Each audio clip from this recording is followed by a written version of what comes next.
Je pense que le thème d'aujourd'hui va vraiment bien avec le temps de louange qu'on vient de vivre, le temps où Dieu a parlé. Et on va commencer, on continue notre série sur l'Apocalypse avec une nouvelle vision. On vient de finir les 7 églises, ce que Dieu a dit aux 7 églises. Et on rentre maintenant dans la deuxième vision importante de l'Apocalypse qui va apporter jusqu'à la fin du livre une vision avec une autre dimension. Une vision où l'Esprit de Dieu parle directement à Jean. Je vous avoue que quand Rémi m'a dit tu prêches à cette date-là, aujourd'hui j'étais chaud. Et quand il m'a dit tu prêches sur l'Apocalypse, j'étais directement un petit peu moins chaud.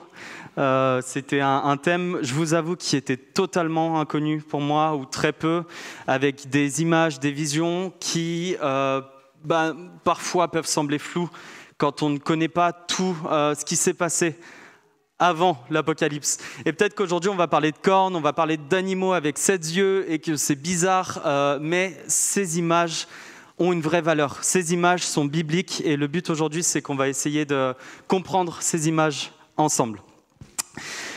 Le message va être découpé en 2 parties, Apocalypse 4 et Apocalypse 5. On va commencer par Apocalypse 4 avec une vision de Dieu qui règne sur le trône et une image d'un trône qui est très importante dans ce passage. Après cela, donc Apocalypse 3 qui finit avec, comme quasiment toutes les lettres aux églises, que celui qui a des oreilles entende ce que l'Esprit dit aux églises. On enchaîne, on a fini avec cette partie église. Là, Jésus parle directement à Jean. Après cela, je regardais et voici, une porte était ouverte dans le ciel. La première voix que j'avais entendue, comme le son d'une trompette, et qui me parlait, dit « Monte ici !» et je te ferai voir ce qui doit arriver dans la suite. Aussitôt, je fus ravi en esprit, et voici, il y avait un trône dans le ciel, et sur ce trône, quelqu'un était assis. Celui qui était assis avait l'aspect d'une pierre de jaspe et de sardoine, et le trône était environné d'un arc-en-ciel semblable à de l'émeraude.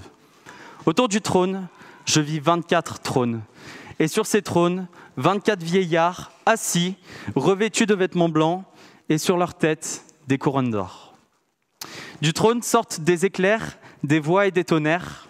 Devant le trône brûlent 7 lampes ardentes qui sont les 7 esprits de Dieu. Et il y a encore, devant le trône, comme une mer, semblable à du cristal. Au milieu du trône et autour du trône, il y a 4 êtres vivants, remplis d'yeux, devant et derrière. Le premier être vivant est semblable à un lion. Le second être vivant est semblable à un veau, le troisième être vivant à la face d'un homme, et le 4e être vivant est semblable à un aigle qui vole. Les 4 êtres vivants ont chacun 6 ailes, et ils sont remplis d'yeux, tout autour et au-dedans. Et ils ne cessent de dire jour et nuit, « Saint, Saint, Saint est le Seigneur Dieu, le Tout-Puissant, qui était, qui est et qui vient. » Quand les êtres vivants rendent gloire et honneur et action de grâce à celui qui est assis sur le trône, à celui qui vit au siècle des siècles, les 24 vieillards se prosternent devant lui qui est assis sur le trône. Et ils adorent celui qui vit au siècle des siècles. Et ils jettent leur couronne devant le trône en disant « Tu es digne, Seigneur, notre Dieu, de recevoir la gloire, l'honneur et la puissance, car tu as créé toutes choses, et c'est par ta volonté qu'elles existent et qu'elles ont été créées. » Amen. Première image, première chose, on va essayer d'avancer verset par verset. Après cette partie reproche, constat, encouragement aux églises que Jean reçoit, là on rentre en mode, pour ceux qui connaissent un petit peu la pop culture, c'est du Stargate, il y a une porte dans laquelle il passe, il est ravi en esprit. Le mot ravi n'existe pas en Strong dans le grec, il n'y a pas de mot pour décrire, il est en esprit, totalement en esprit, transporté et dans une autre dimension. Là, il rentre dans quelque chose d'intéressant, dans une histoire de trône, un environnement qu'on n'a pas beaucoup vu dans le Nouveau Testament, qu'on a beaucoup vu dans l'Ancien Testament. Et il y a beaucoup de références bibliques qui sont liées à ce texte. On va les voir au fur et à mesure. Mais il y a beaucoup d'images sur ce trône. Et finalement, dans ce chapitre, on voit une seule chose sur celui qui est sur le trône, c'est qu'il a un aspect de jaspe et de sardoine. C'est les seules choses qu'on entend, qu'on voit sur celui qui est sur le trône. Le chapitre, il nous parle principalement d'un environnement, du coup, avec 4 créatures, avec 24 anciens, avec un arc-en-ciel d'émeraude, tant qu'on y est, et une mer de verre semblable à du cristal. Et je veux faire une pause là-dessus, parce que moi, je rentre dans une église, et je ne connais pas Dieu, je ne connais pas la Bible. La première chose que je me dis, c'est qu'est-ce qu'il a consommé, Jean, pour avoir ça ? C'est quelque chose où moi, je ne le comprends pas et ce n'est pas compréhensible en fait. Et finalement, on peut croire que c'est un mélange de spiritualité, un mélange de religion, peut-être de ce qu'il a vécu dans sa vie. Et aujourd'hui, beaucoup le font, beaucoup ont aspect, peuvent avoir cette image d'une religion qu'on peut construire en fonction de son éducation, en fonction de ce qu'on a lu, en fonction de ce que l'on comprend de nos relations, également par de la méditation, du pèlerinage. Et finalement, si on veut vraiment comprendre qui est Jésus, on a besoin de cette porte qu'on voit au début du chapitre. Et je veux me focaliser là-dessus pendant un moment, parce qu'on peut essayer de comprendre Dieu par plein de chemins, mais la seule chose qu'il nous faut, c'est une porte. Et cette porte, on la voit rien que un chapitre avant. Jésus dit, « Voici, je me tiens à la porte et je frappe. Si quelqu'un entend ma voix et ouvre la porte, j'entrerai chez lui, je souperai avec lui et lui avec moi. » Ça, c'est les paroles de Jésus. Juste avant qu'on parle d'une porte, Jésus dit, « Je me tiens à la porte et je frappe. » Un petit peu plus tôt dans l'histoire, quand Jésus est encore en mission sur terre, il dit « Je suis la porte. Si quelqu'un entre par moi, il sera sauvé. Il entrera et il sortira et il trouvera des pâturages. » Jésus est la porte. Et pour comprendre l'image d'Apocalypse, comme on va la voir aujourd'hui et comme on va la voir dans les semaines qui viennent, on a besoin d'entrer dans cette porte. Et aujourd'hui, j'ai envie de prier, Seigneur, permets-nous. Merci parce que tu as créé cette porte, tu es la porte, tu es venu à nous. Et on veut comprendre ces réalités célestes que tu as mis à notre disposition. Alors Seigneur, juste, on veut comprendre, on veut rentrer, on veut prendre ce dîner avec toi et comprendre ce que tu as à nous donner encore aujourd'hui. Apocalypse 4, versets 4 et 5. Autour du trône, je vis 24 trônes, et sur ces trônes, 24 vieillards assis, revêtus de vêtements blancs, et sur leurs têtes des couronnes d'or. Du trône sortent des éclairs, des voix et des tonnerres. Devant le trône brûlent 7 lampes, qui sont les 7 esprits de Dieu. Ces 7 anciens, ils ne sont pas là par hasard. On va faire un bond dans l'Ancien Testament pour comprendre quelle est la notion d'ancien. Après la création, le peuple d'Israël libre qui se déplace, qui prend possession d'Israël, dans chaque ville étaient instaurés des anciens. Et ces anciens avaient but d'autorité, de conseiller. C'était des personnes qui, pour le peuple, avaient une figure où ils représentaient la ville. Et cette notion ne s'arrête pas simplement à l'Ancien Testament, on la retrouve, Actes des Apôtres, les anciens sont mis en place dès la création de l'Église avec un système de diacres comme on a pu l'étudier il y a quelques mois. Et on retrouve cette figure d'autorité, Apocalypse 4, où ces anciens, ces 24 trônes, sont devant celui qui est assis sur le trône. Je n'ai pas encore dit Dieu, parce qu'on ne sait pas si c'est Dieu pour l'instant. On voit simplement quelqu'un assis sur le trône. Et du trône sortent des éclairs, des voix et des tonnerres. Là non plus, rien de très mystérieux. C'est une apparition de Dieu, comme on le voit dans l'Ancien Testament. On peut prendre l'exemple du mont Sinaï, où quand Dieu apparaît, il y a des éclairs et des tonnerres. Donc pour l'instant, les images n'ont pas réellement de mystère, elles sont expliquées bibliquement. Les 7 lampes représentent les 7 esprits de Dieu pour les 7 églises du début de l'Apocalypse, tout simplement. Là où on peut s'arrêter, c'est en fait ces anciens ont un rôle beaucoup plus important que conseillers. Ils représentent des personnes importantes, un entourage du trône, de la personne assise sur le trône, comme un président, comme un roi qui est entouré de conseillers. On voit dans cet environnement toute chose bonne pour louer celui qui est assis sur le trône, pour rendre gloire et des actions de grâce. Les vêtements blancs, tout simplement, représentent la pureté. Apocalypse 7 nous en parlera, des vêtements blancs lavés par le sang de l'agneau.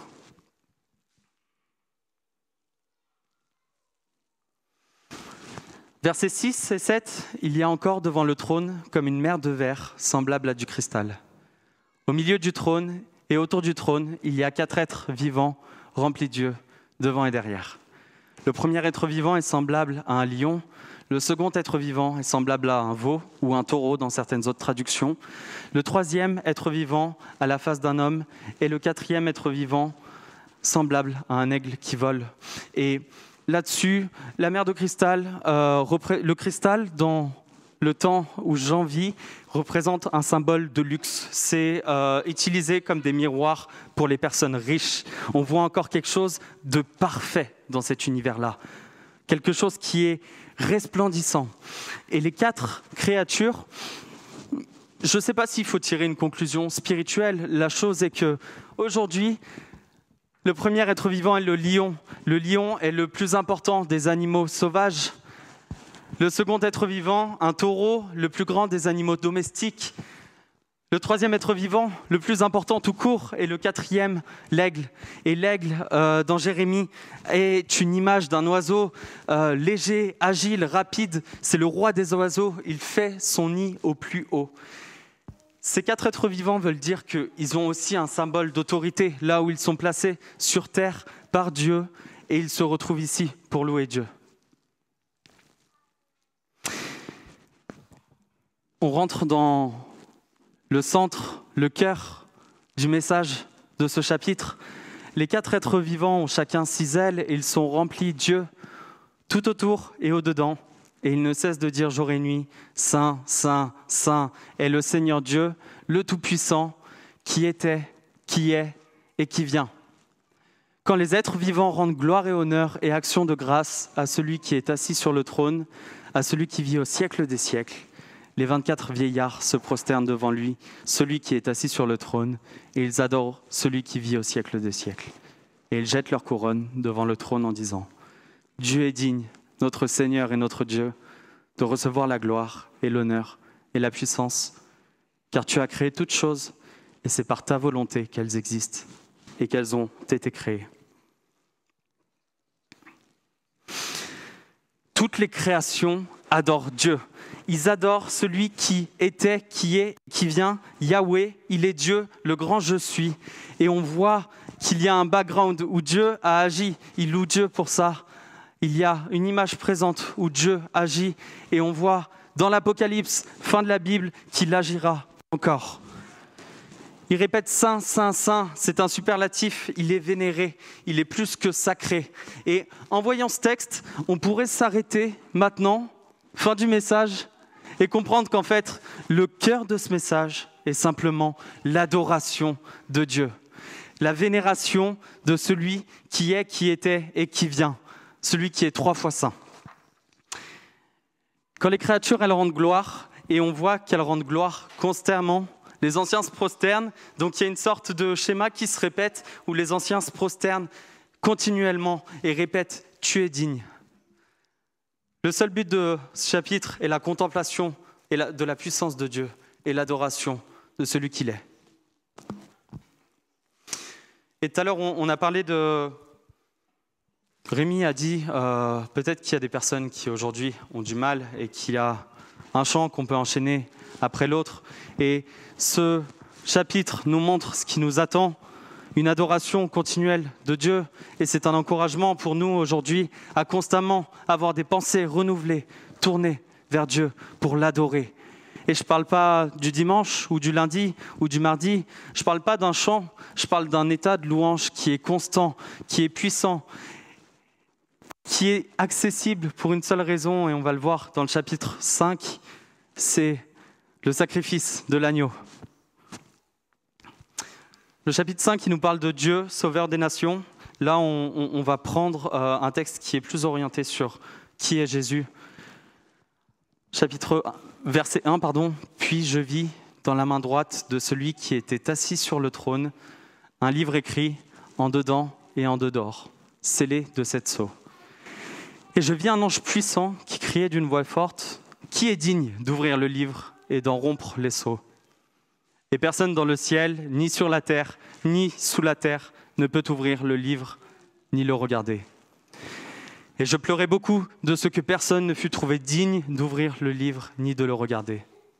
Et l'un des vieillards me dit, « Ne pleure point, voici le lion de la tribu de Juda, le rejeton de la racine de David, a vaincu pour ouvrir le livre et ses 7 sceaux. » Et je vis au milieu du trône et des 4 êtres vivants, et au milieu des vieillards, un agneau qui était là comme immolé.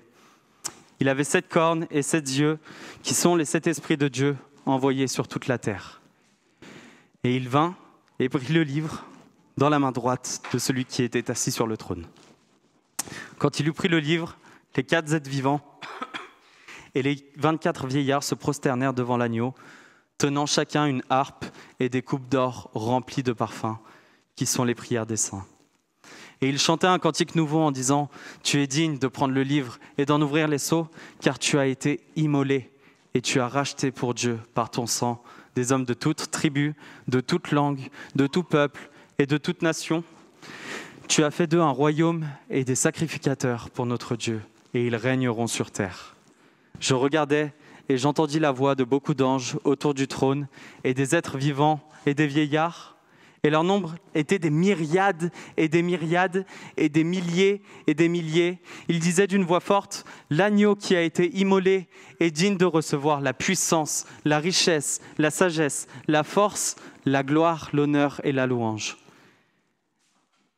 Et toutes les créatures qui sont dans le ciel, sur la terre, sous la terre, sur la mer, et tout ce qui s'y trouve, je les entendis qui disaient, « À celui qui est assis sur le trône et à l'agneau, soit la louange, l'honneur, la gloire et la force au siècle des siècles. » Et les 4 êtres vivants disaient « Amen. » Et les vieillards se prosternèrent et adorèrent.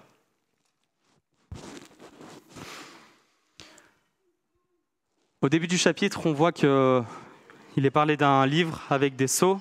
Ça, c'est vraiment quelque chose qui va être plus concret dans les prochaines semaines. Aujourd'hui, on ne va pas parler de livres et de sceaux, désolé pour ceux qui sont venus pour ça, mais on va rester concentré sur celui qui est capable d'ouvrir ce livre et ses sceaux. Personne n'est digne sauf le lion de la tribu de Juda. Le lion, c'est le roi des animaux, mais c'est aussi l'emblème de la tribu de Juda, tribu royale d'Israël. Et le rejeton de la racine de David, en fait, tout simplement, il est parlé d'un roi davidique messianique qui devait venir, Jésus venu sur terre, et le rejeton annoncé pour régner sur les nations. C'est un passage qu'on peut trouver dans Romains 15-12. Verset 12, voilà. Ésaïe dit aussi, il sortira d'Isaïe un rejeton qui se lèvera pour régner sur les nations, et les nations espéreront en lui. Voici la traduction de la racine de David. Et il y a une seule condition pour finalement ouvrir ces sceaux qui est demandée, et c'est juste marqué dans ce passage, qui est digne d'ouvrir les sceaux, et en fait, il est marqué celui qui vaincra, celui qui a vaincu. C'est une image claire à Jésus venu sur terre, qui a vaincu par sa mort à la croix, avec une image où finalement on parle de louange et d'adoration. Et moi, quand j'ai étudié ce passage il y a quelques semaines, j'étais pas bien et j'avais pas le cœur à parler de ça. C'était quelque chose qui me pesait parce que j'avais mes combats. Et j'ai pris conscience en lisant ces passages, ce verset, de cette image qu'il y avait dans ma tête. Jésus, mort à la croix, la terre tremble, des morts reviennent à la vie et le voile se déchire. Et je veux m'arrêter 2 secondes sur ce voile qui se déchire, qui est une image de la séparation qu'il y avait entre Dieu et les hommes. Et cette séparation n'est plus, il n'y a plus de lieu très saint. Jésus dit, lors de son passage sur terre, il sera plus juste question d'adorer sur un mont ou ailleurs. Les vrais adorateurs adoreront en esprit et en vérité. Et là, ce texte parle d'esprit. Et moi, je me retrouve aujourd'hui dans ces moments de louange qu'on vit à LDN, dans ce que l'on peut partager également. Et là, on a un élan de l'esprit en nous. Tout ça, c'est en passant par la porte. Et j'en reviendrai là. Et c'est important d'en parler aujourd'hui. C'est vrai qu'il n'y a pas de visiteurs. Mais ça, c'est quelque chose d'extrêmement personnel. C'est est-ce que cette porte a été franchie? Est-ce que cette porte a été passée? Est-ce qu'on rentre dans cette réalité spirituelle? Alors peut-être qu'on n'a pas ces images-là, qui sont des images, c'est vrai, un petit peu bizarres, mais on a des images qui sont données chaque dimanche. On en a eu aujourd'hui, la semaine dernière, encore avant. Et ça va faire que se développer. De plus en plus, on dira, je suis dans cette porte, je passe plus en arrière, je suis dans cette réalité. Et l'Esprit nous conduit. Et je vis au milieu du trône et des 4 êtres vivants, et au milieu des vieillards, un agneau qui était là comme immolé. Il avait 7 cornes et 7 yeux, qui sont les 7 esprits de Dieu envoyés par toute la terre. Et j'ai oublié de m'arrêter juste avant, parce qu'on a parlé, je ne sais pas si c'est là, voilà. On a parlé du lion de la tribu de Juda, qui caractérise Jésus. Et là, on passe à un agneau. C'est un peu un paradoxe de passer d'un lion à un agneau. J'avais Astérix et Obélix, Mission Cléopâtre en tête quand l'agneau se fait un peu arracher par les lions. Et en fait, c'est un paradoxe qui, selon moi, est totalement bienvenu. Parce que Jésus représente un symbole de puissance et en même temps l'agneau immolé, doux, venu du Père pour nos péchés. On voit une double identité qui n'existe pas terrestrement. On voit une double identité que seul Jésus a. Cette douceur d'un agneau sensible, innocent, mort pour nous, et celle d'un lion rugissant qui nous accompagne à la victoire. Jésus roi comme un lion, et Jésus sauveur, mort à la croix pour un agneau. Et là, quelque chose, les 7 cornes et 7 yeux, qui sont les 7 esprits de Dieu envoyés par toute la terre. La corne, dans l'Ancien Testament, est un symbole de puissance. On voit que l'agneau a 7 cornes et a 7 yeux, qui sont les 7 esprits de Dieu. On voit clairement cette image de omnipotence. Tout pouvoir m'a été donné. Jésus dit ça, Matthieu 28, avant de partir. Tout pouvoir m'a été donné sur le ciel et sur la terre. Cette image de corne qui représente la puissance est exactement celle que Jésus a dit avant de partir. Il a reçu toute puissance. J'aimerais m'arrêter sur Matthieu 28 et enchaîner sur le thème d'évangélisation. Ce n'est pas le message d'aujourd'hui, mais quand on s'arrête juste 2 secondes et qu'on se dit « Tout pouvoir m'a été donné sur le ciel, et sur la terre et dans le ciel. Allez, faites de toutes les nations des disciples et je serai avec vous. » Si Jésus est avec nous, soupe avec nous, il est tout puissant. Alors on a cette toute puissance. C'est quelque chose qui nous appartient. On a hérité de cela. Donc Jésus, omnipotent, tout-puissant, et les 7 yeux qui représentent cet esprit de Dieu, qui ont cette vision totale, large, qui voit tout, qui connaît nos cœurs, nos pensées, ce qui se passe ici.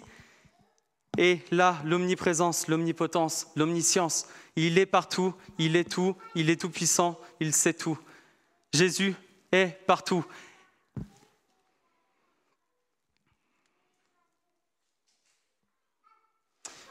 Les 7 esprits, il y a une réalité dans la Bible avec des nombres, des chiffres, et on voit là qu'il y a encore le chiffre 7, le chiffre de la perfection, et toute chose au long du chapitre, il est parlé 14 fois du trône dans le chapitre 4, le trône, 7 fois 4, 2 fois 7, 14, pardon, je ne suis pas très bon en calcul, mais il y a toute une sorte de schéma avec des chiffres où je ne vais pas m'avancer parce que ce n'est pas un sujet que je connais beaucoup, mais où encore une fois on voit la perfection totale dans ce passage.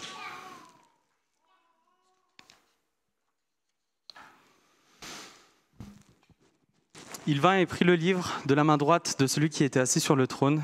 Quand il eut pris le livre, les 4 êtres vivants et les 4 vieillards se prosternèrent devant l'agneau, tenant chacun une harpe et des coupes d'or remplies de parfums, qui sont les prières des saints. Et il chanta un cantique nouveau en disant « Tu es digne de prendre le livre et d'en ouvrir les sceaux, car tu as été immolé et tu as été racheté pour Dieu par ton sang, des hommes de toute tribu, de toute langue, de tout peuple et de toute nation. Tu as fait d'eux un royaume de sacrificateurs pour notre Dieu, et ils régneront sur terre. » Je regardais et j'entendis la voix de beaucoup d'anges autour du trône et des êtres vivants et des vieillards. Et leur nombre était des myriades et des myriades et des milliers et des milliers. Et ils disaient d'une voix forte, L'agneau qui a été immolé est digne de recevoir la puissance, la richesse, la sagesse, la force, l'honneur, la gloire et la louange. Et toutes les créatures qui sont dans le ciel, sur la terre, sous la mer, et tous ceux qui s'y trouvent.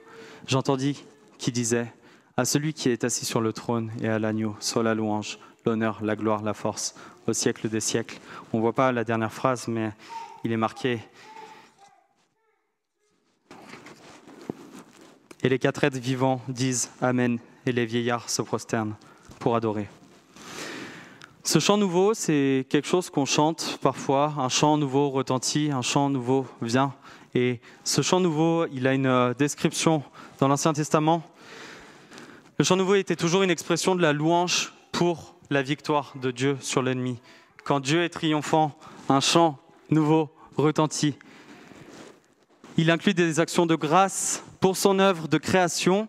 Et le chant nouveau, dans certains passages de l'Ancien Testament, est lié par le judaïsme à l'ère messianique à venir. Terme barbare, je l'ai piqué dans un livre, je vous avoue, mais ce qui veut dire, c'est que ce chant nouveau, il est lié à la venue de Jésus, dans l'Ancien Testament, à un sauveur. Et ce sauveur, il est venu, ce sauveur, on le connaît, c'est Jésus. Et en voyant cette manière dont toute cette création adore, et dont tout ce qui se trouve ici est parfait, loue Dieu, je me dis, ça peut être trop dur de rentrer dans cette adoration. Et on a eu le cas aujourd'hui avec des personnes qui lèvent la main, c'est trop dur. Et je veux revenir sur Jésus qui a pris nos fautes simplement pour qu'on puisse venir et adorer en toute simplicité. Et nos temps de louange à LDN, ce n'est pas un temps où principalement nous attendons de recevoir de Dieu. Évidemment, il le fait et gloire à Dieu. Mais c'est un temps où nous donnons, où quand nous lisons les paroles, quand nous rentrons dans cet environnement, on est là pour servir Dieu, pour lui rendre gloire, tout simplement.